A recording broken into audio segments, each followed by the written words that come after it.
அனைவருக்கும் வணக்கம். நம்ம புரட்சி கலைஞர் கேப்டன் விஜயகாந்த் அவர்களுடைய பிறந்த நாள் ஆகஸ்ட் 25 வறுமை ஒழிப்பு தினமா கொண்டாட போறாங்க. நம்ம கேப்டன் எடுத்துக்கிட்டீங்க அப்படின்னா தென்னிந்திய சினிமாவை தலைநிமிர வச்சதும் நம்ம கேப்டன் விஜயகாந்த் அவர்கள் தான்.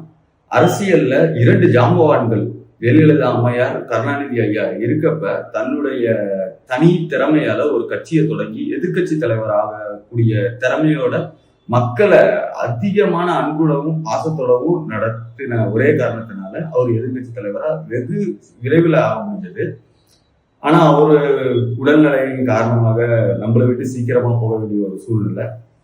அவர் மாதிரி ஒரு தங்கமான மனுஷங்க, அன்னமிட்ட கை, கருணை உள்ளம் கொண்ட மகாராஜா அப்படின்னு நிறைய புகழ்ந்தாலும் இந்த மண்ணை விட்டு அவர் மறைஞ்சாலும் நம்ம மனசுல இன்னமும் வாழ்ந்துட்டு தான் இருக்காங்க. அவரோட நினைவிடத்துல எப்பொழுதுமே கும்பல் கூடிக்கிட்டே தான் இருக்குது. அவர் அப்படி என்னதான் மக்களுக்கு செஞ்சாரு அப்படின்றது தெரியல. ஆனா மக்கள் இன்னமும் மறக்கவே இல்லை. வர 25 வறுமை ஒழிப்பு தினமா கொண்டாடுறாங்க. 35 வருஷத்துக்கு முன்னாடி கேப்டன் பிரபாகரன் ஒரு படம் வந்தது. அந்த படத்தை இப்ப ரீரிலீஸ் எடுத்து டெலிகாஸ்ட் பண்ணியிருக்காங்க, திரையரங்குகள்ல ஒளிபரப்பாயிட்டு இருக்கு. கும்பல் அவ்வளவு பேர் வந்து பார்த்துட்டு இருக்காங்க. இன்னமும் கேப்டனை வந்து பழைய கேப்டனாவே பார்த்துட்டு இருக்காங்க. அவர் நம்ம விட்டு போயிட்டாருன்னு அவங்களுக்கு என்ன இல்லை.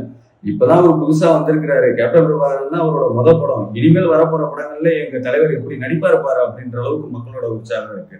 எப்பொழுதுமே மக்கள் மனசுல நீங்காமல் வாழும் கேப்டன் அவர்களுக்கு எங்களுடைய இதயம் குறைந்த நன்றி.